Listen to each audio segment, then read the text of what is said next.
नमस्कार, नाशिकची गौरी या माझ्या यूट्यूब चॅनलमध्ये तुमच्या सगळ्यांचं खूप खूप मनापासून स्वागत. चला सगळ्यांना गुड आफ्टरनून. 12 वाजलेले आहेत, शुभ दुपार. आणि आज काय मी तुम्हाला रेसिपी वगैरे दाखवणार नाहीये. तर मला काही प्रश्न असे आले होते की तुमचं इंट्रोडक्शन द्या. याच्या आधी पण मी हा व्हिडिओ घेतलेला आहे, पण परत वारंवार 2दा किंवा 3दा असे मला प्रश्न आले होते की तुमचं इंट्रोडक्शन द्या, तुमची सगळी माहिती द्या म्हणून. तर म्हटलं आज तुमचे प्रश्न आणि माझी उत्तरं असा एक व्हिडिओ घेऊया. तर बरेच जणांना प्रश्न पडतो की या काय करतात, यूट्यूब कसं चालवतात किंवा किती दिवसापासून चालवतात, यांच्या घरी कोण आहे, यांचे फॅमिली मेंबर कोण आहे, फॅमिली बॅकग्राऊंड काय आहे, असे प्रश्न तुम्हाला पण असतील ना. कारण जे कोणी रोज व्हिडिओ बघतं त्यांना अशी उत्सुकता असते. तर मग तुमचे काही प्रश्न आहेत मला आलेले, तर तो आज इंट्रोडक्शनचा व्हिडिओ मी आज तुमच्याबरोबर शेअर करणार आहे. तुमचे काही प्रश्न आहेत आणि मी त्याला उत्तरं देणार आहे. चला सुरू करूया. माझा मुलगा बसलाय शेजारी. तर मला विचारलेला पहिला प्रश्न आहे, तुमचं नाव? माझं नाव काय? तर माझं नाव आहे सौ गौरी संकेत चंद्रात्रे आणि माझ्या माहेरचं नाव आहे गौरी प्रकाश जोशी आणि सासरचं नाव माझं चंद्रात्रे आहे. आता तुमचं लग्न कधी झालं? माझं लग्न 2010 मध्ये झालेलं आहे. 22 नोव्हेंबर 2010 मध्ये माझं लग्न झालेलं आहे. हा दुसरा प्रश्न मला विचारला होता, त्यांचं हे उत्तर दिलंय मी. नंतर तुम्हाला किती मुलं आहेत? मला 2 मुलं आहेत. माझा एक मुलगा आता 10th स्टँडर्डला आहे आणि एक 7th स्टँडर्डला आहे. 2 मुलं आहेत मला आणि 2010 मध्ये माझं लग्न झालेलं आहे. तुमच्या फॅमिलीमध्ये कोण आहे? माझ्या फॅमिलीमध्ये कोण कोण असतं? तर माझ्या फॅमिलीमध्ये माझे सासरे, माझ्या नणंदबाई होत्या आहेत आणि मी, माझे मिस्टर, माझी 2 मुलं असतात. सासरे आत्ताच 2-3 महिन्यांपूर्वी एक्सपायर्ड झाले आणि 2 नणंदा आहेत मला. एकीचं लग्न झालेलं आहे, एक आहेत इकडेच असतात आमच्या इकडे. तर आणि सासरे होते आमचे, वयस्कर होते आणि काही आज त्यांना पाठीचा त्रास होता, त्याच्यामुळे बरेच दिवस बेड रिडन होते. ते 2 ते 3 महिन्यांपूर्वी म्हणजे डिसेंबर महिन्यामध्ये 5 डिसेंबरला ते एक्सपायर्ड झाले. तर एवढे आमचे फॅमिली, छोटी फॅमिली आहे आमची. पुढचा प्रश्न आहे, तुमचं माहेर कोणतं आणि सासर कोणतं? आता माझं जे माहेर आहे मुळात मी नाशिकचीच आहे. माझा जन्म पण नाशिकचाच आहे आणि माझं सासर पण नाशिकच आहे. सासर आणि माहेर याच्यामध्ये आमचं फक्त माझ्या सासरच्या घरामध्ये आणि माहेरच्या घरामध्ये फक्त 10 ते 15 मिनिटांचंच अंतर आहे. एवढ्या म्हणजे जवळ आहे माझ्या घरापासून माझं माहेर. तुमचं शिक्षण किती? माझं शिक्षण, मी पहिले BCom केलं, BCom नंतर मी MCom केलं, MCom नंतर GDCA केलं आणि CA कडे मी बरेच वर्ष प्रॅक्टिस केली. नंतर NIIT जे आहे ते NIIT इन्स्टिट्यूटमध्ये मी बरेच वर्ष इन्स्ट्रक्टर म्हणून नोकरी केली. जवळजवळ 13 वर्ष इन्स्ट्रक्टर म्हणून मी नोकरी केली.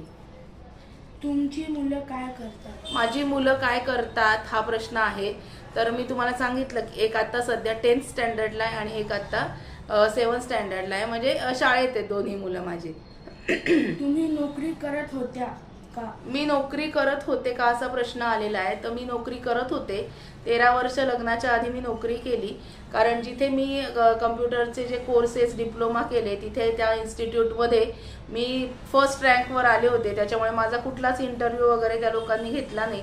तर NIIT ह्या इन्स्टिट्यूटमध्ये ॲज अ कॉम्प्युटर लेक्चरर म्हणून मी नोकरी करत होते. तुमचा अजून कोणता बिझनेस आहे? माझा अजून कोणता बिझनेस आहे हा पुढचा प्रश्न आलेला आहे. तर माझा बिझनेस म्हणजे मी नोकरी करत होते. नोकरी नंतर म्हणजे माझं लग्न ठरलं, नंतर मग मुलं, त्याच्यामुळे नोकरीचं माझं ब्रेक झालं आणि नंतर बरेच दिवस म्हणजे कोविडपर्यंत मी MCom पर्यंत ट्युशन घेत होते. कोविड नंतर ट्युशनला सुद्धा, तुम्हाला माहिती आहे कोविड नंतर खूप मोठा फटका बसला.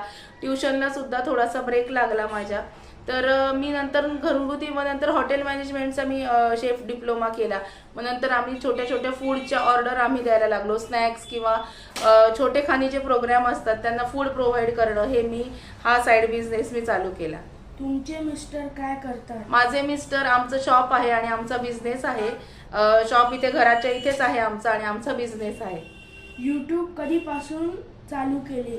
मी यूट्यूब कधीपासून चालू केलं? कोविडच्या आधी पण माझा यूट्यूब चॅनल होता, पण कोविडमध्ये मी स्वतः खूप सिरियस होते. माझी तब्येत खूप जास्त सिरियस झाली होती, ॲडमिट होते. म्हणजे काही शाश्वतीच नव्हती वाचेल की नाही याची. एवढी तब्येत सिरियस असल्यामुळे पहिला जो चॅनल होता माझा यूट्यूबचा तो तिथेच मी थांबवला, म्हणजे तो ब्रेक झाला चॅनल, तिथेच माझा डेड झाला चॅनल. आणि मग दुसरा चॅनल मी सुरू केला नंतर. तुम्हाला कशाची आवड आहे? मला कशाची आवड आहे तर मला म्हणजे मुलांना शिकवण्याची खूप आवड होती, टीचिंग करण्याची आवड होती. त्याप्रमाणे पुढचा प्रश्न आहे, तुम्हाला कशाची आवड आहे तर मला शिकवण्याची खूप आवड होती. म्हणजे बरेच वर्ष नोकरी तर केलीच मी ॲज अ इन्स्ट्रक्टर म्हणून, कॉम्प्युटर लेक्चरर म्हणून. आणि नंतर मी MCOM पर्यंत ट्युशन्स पण घेतल्या. म्हणजे मला शिकवण्याची पण खूप आवड आहे. लहान मुलांना आपण जेवढं नॉलेज देऊ, म्हणजे शिकवण्याची आवड आहे मला खूप जास्त प्रमाणात, मग तो कुठलाही विषय असू देत. तुम्ही फक्त रेसिपी दाखवता का, कोणी शिकवल्या? आता एक प्रश्न छान आहे बरं का, तुम्ही फक्त रेसिपी दाखवतात का? तर हे बघा, मी रेसिपी दाखवते तर कोणी शिकवल्या म्हणजे माझ्या माहेरी आई, आमच्या घरी तिकडे सगळे कुलाचार होते, सगळं घरामध्ये केलं जात होतं आवडीने. तर हे बघत बघत शिकत आले आणि स्वतःला मला उपजत आवड होतीच, म्हणजे काही असं वेगवेगळे खाद्यपदार्थ शिकायची आणि शिकवण्याची सुद्धा. शिकवलं असं नाही कोणी, आईचं आजीचं असं बघून बघून शिकत आले मी आणि मला आवड पण आहे. तुम्ही हॉटेल मॅनेजमेंटचा कोर्स केला होता का? आता एक प्रश्न आलाय की मागे मी सांगितलं होतं की मी हॉटेल मॅनेजमेंटचा कोर्स केला होता. हो, तो कोर्स नव्हता केला, हा डिप्लोमा होता. हॉटेल मॅनेजमेंटचा शेफ डिप्लोमा केला होता आणि तिथे सुद्धा बऱ्याच अशा गोष्टी मला शिकायला मिळाल्या होत्या. तुम्हाला किती भाऊ बहीण आहेत? मला किती भाऊ बहीण आहेत? मला एक बहीण आणि एक भाऊ आहे. मी मोठी आहे, माझी बहीण माझ्यापेक्षा लहान आणि भाऊ सगळ्यात लहान आहे. तुम्ही फूड कोर्स कधी आणि कुठे केला? मी फूड डिप्लोमा कधी केला असा प्रश्न आलेला आहे. तर मी फूड डिप्लोमा करून बरेच दिवस झालेले आहेत आणि तो आमच्या इथे नाशिकमध्येच मी केलेला आहे. ज्या इन्स्टिट्यूटचं कॉलेजला, फूड कॉलेजला टायअप असतं अशा ठिकाणी मी डिप्लोमा केलेला आहे. फूडचा शेफ डिप्लोमा मी केलेला आहे. शेफ डिप्लोमामध्ये तुम्हाला काय मिळाले ते दाखवा. शेफ डिप्लोमामध्ये मला ट्रॉफी मिळाली होती बेस्ट स्टुडंटची, ती सुद्धा तुम्हाला दाखवते. आता जेव्हा मी हॉटेल मॅनेजमेंटचा डिप्लोमा केला तेव्हा ही ट्रॉफी मला मिळाली होती. याच्यावर लिहिलं बेस्ट परफॉर्मिंग स्टुडंट अवॉर्ड असं लिहिलेलं आहे. तर ही ट्रॉफी पण मिळालेली होती मला. हॉटेल मॅनेजमेंटचा कोर्स केल्यानंतर त्यांचं सर्टिफिकेट सुद्धा मिळालेलं होतं. पुढचा प्रश्न बघूया काय आहे. तुम्ही कुठे राहता? आता तुम्ही कुठे राहता, मी पहिल्यांदाच सांगितलं, मी नाशिकमध्ये राहते. तुम्ही कुठल्या ऑर्डर घेतात का? तुम्ही कोणत्या ऑर्डर घेतात का? हो, तर जेव्हा मी तुम्हाला सांगितलं कोविड नंतर जेव्हा माझ्या ट्युशन थोड्या कमी झाल्या तेव्हापासून आम्ही मसाल्यांच्या ऑर्डर सुद्धा साईड बाय घेतो. मसाले किंवा स्नॅक्स म्हणजे आपलं इडली सांबार, पोहे, उपमा, पावभाजी, आपले जे काही स्नॅक्स असतात ते सुद्धा आम्ही प्रोव्हाइड करतो. म्हणजे 10 ते 50 लोकांपर्यंत. पण 2 दिवस आधी जर मला ऑर्डर दिली तर मग आम्ही मला पण द्यायला ते सोयीचं होतं. तुम्ही असं आत्ता आले आणि लगेच आहे का तसं नाही, जशी ऑर्डर येईल तसे त्याप्रमाणे आम्ही फूड प्रोव्हाइड करतो. तुम्ही यूट्यूब का सुरू केले? यूट्यूब का सुरू केलं तर काय होतं माहिती का, कोविडच्या काळामध्ये घरी वेळ जायला काहीच चान्स नव्हता. सगळं बंद होतं घरी, सगळेजण घरी, मुलं घरी, नंतर मुलांच्या शाळा सुद्धा ऑनलाईन होत्या, कंटाळवाणं व्हायचं. मग तेव्हा म्हटलं काय करावं, तर यूट्यूबचा चॅनल मी तेव्हा माझ्या आवडीने चालू केला होता. तुम्ही पापड व मसाले घरी बनवता का? पापड आणि मसाले घरी बनवता का? तर हो, पापड आणि मसाले आमच्याकडे बायका आहेत आणि मोठं अंगण सुद्धा आहे शेजारी. तिथे आम्ही पापड आणि मसाले दोन्हीही घरी बनवतो. कुठल्याही प्रकारची भेसळ त्याच्यामध्ये नाही आहे. तर हे पापड आणि सगळ्या प्रकारचे मसाले आम्ही घरी बनवतो. तुम्ही तुमच्या रेसिपी कुठे घेता? माझ्या रेसिपी माझ्या किचनमध्ये घेते. मी तुम्हाला हे पण क्लिअर केली होती की रेसिपी घेण्यासाठी माझं काही खास किचनचा स्टुडिओ नाही आहे. घरामध्ये ज्या रेसिपी मी करते त्या तुमच्याबरोबर शेअर करते. कुठल्याच प्रकारचा घरामध्ये वेगळा त्याच्यासाठी सेटअप केलेला नाही आहे. जिथे मी स्वयंपाक करते रेग्युलर घरामध्ये त्या किचनमध्येच मी रेसिपी घेते. तुम्ही जिथे हॉटेल मॅनेजमेंट केले त्याचे नाव काय? हॉटेल मॅनेजमेंट जे केलं त्याचं नाव मी आता सांगू नाही इच्छित, कारण इथे आमच्या इथेच आहे, नाशिकमध्येच आहे. कारण त्यांनी सांगितलं होतं मला की नाव तुम्ही हे करू नका म्हणून, कारण परिणाम होतो बहुतेक लोकांच्या बिझनेसवरती, म्हणून ते नाव काही तुम्ही सांगू नका. तर पंचवटी हॉटेलसुद्धा आमच्या इथे खूप हॉटेल मॅनेजमेंटचं एक मोठं इन्स्टिट्यूट आहे, त्यालाच रिलेटेड जे आहे तिथे मी हॉटेल मॅनेजमेंटचा डिप्लोमा केला होता. तुम्ही तुमचे घर कसे चेंज केले? तुम्हाला अशा आयडिया कुठून आल्या? आमचं घर मी कसं चेंज केलं, घरात कुठल्याच प्रकारचा चेंज केलेला नाहीये. आमचं घर हा जुना वाडा आहे, तो जुना वाडाच आम्ही छान असा ठेवण्याचा प्रयत्न, माझ्याकडनं जेवढं स्वच्छता, जेवढं हायजीन मेंटेन करता येईल तेवढं सगळं ठेवण्याचा प्रयत्न मी करत असते. चेंजेस वगैरे असे काहीही केलेले नाही आहेत. फक्त जे काही जुन्या काही वस्तू होत्या, त्या जुन्या वस्तूंनी जी निगेटिव्ह एनर्जी आणि निगेटिव्हिटी पसरते अशा काही जुन्या वस्तू होत्या त्या फक्त मी डिस्कार्ड केल्या आणि नवीन वस्तू आणल्या. फॉर एक्झाम्पल बेड आणलाय, तर तिकडे जो एक जुना बेड होता जो अगदी जुना झाला होता. अशा जुन्या ज्या वस्तू आहेत की जेणेकरून ह्या वस्तूंपासून एक निगेटिव्ह एनर्जी घरामध्ये तयार होते, निगेटिव्ह ऑरा तयार होतो, अशा जुन्या वस्तू डिस्कार्ड केल्याय आणि थोडेसे चेंजेस केलेले आहेत. आता मी काही वेळेस ह्याच इथेच बसून व्हिडिओ घेते किंवा थोडे शॉर्ट्स टाकते. हे मागचं जे चित्र आहे ना, हे कुठून तुम्हाला मिळालं, हे बघा, हा असं खूप छान असं हे चित्र आहे.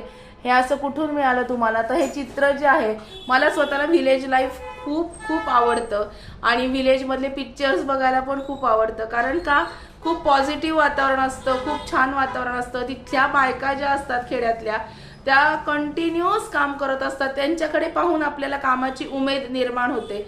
हे चित्र पण तसंच आहे. याच्याकडे सुद्धा, ह्या चित्रामध्ये बघा, सगळेजण कामं करतायत ह्या बायका आणि एकदम असं छान व्हिलेज लाईफ याच्यामध्ये दाखवलेलं आहे. आपल्याला जर कधी कंटाळा आला आणि अशी पॉझिटिव्ह पिक्चर्स जर आपण बघितले ना, तर आपल्याला सुद्धा उमेद येते, आपल्याला एक नवीन एनर्जी मिळते, फ्रेश एनर्जी मिळते. म्हणून असं पिक्चर मी गुगलवरून एक हे केलं, सर्च केलं आणि त्याचा एक मोठा फ्लेक्स सारखं बनवून घेतलं आणि मग ते तिथे लावलं, कारण मला घरामध्ये आवडतं असं लावायला. आणि आजचा जो व्हिडिओ आहे हा इंट्रोडक्शनचे सगळे प्रश्न जे तुमचे होते त्याची उत्तरं द्यायचा मी प्रयत्न केलेला आहे. तसंच माझा बिझनेस आहे मसाले, काळा मसाला, कांदा लसूण मसाला, धना जिरा पावडर, हळद, लाल तिखट, वेगवेगळ्या प्रकारचे 3 ते 4 प्रकारचे तिखट, हे पापड, वेगवेगळ्या प्रकारची सगळी वाळवणं माझ्याकडे वर्षभर अवेलेबल असतात. तुम्हाला जर काही ऑर्डर द्यायची असेल, तसं सरबत प्रीमिक्स असतात माझ्याकडे, तर केमिकल विरहित पावडर फॉर्ममध्ये, पावडर स्वरूपामध्ये प्रीमिक्स मी बनवून विकत असते. खूप छान रिस्पॉन्स आहे.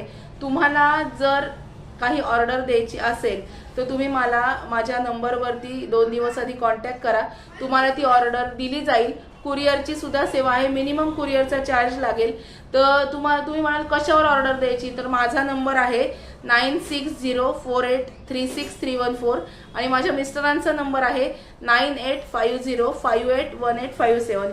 या कोणत्याही नंबरवरती तुम्ही कॉल करू शकता आणि तुमची ऑर्डर बुक करू शकता. तर अशा पद्धतीने ह्या दोन्ही नंबरवर तुम्ही फोन सुद्धा करू शकता, तुम्ही ऑर्डर देऊ शकता. फक्त 2 ते 3 दिवस आधी ऑर्डर दिली म्हणजे मला कुरिअर करणं सुद्धा सोपं पडेल. तर नाशकातल्या नाशकात जवळच्या एरियात असेल तर ऑर्डर तुम्हाला घरपोच दिली जाईल. पण तुम्ही ऑर्डर बुक करण्यासाठी ह्या 2 नंबरवरती फोन करा. तुमच्या प्रश्नांची उत्तरं मी आज तुम्हाला देण्याचा प्रयत्न केला. आवडला का तुम्हाला आजचा व्हिडिओ आवडला असेल तर व्हिडिओला लाईक करा, शेअर करा, सबस्क्राईब करा. भेटूया अशाच नवीन व्हिडिओमध्ये नवीन विषयाबरोबर उद्याला. तोपर्यंत स्वतःची काळजी घ्या. Bye bye, take care.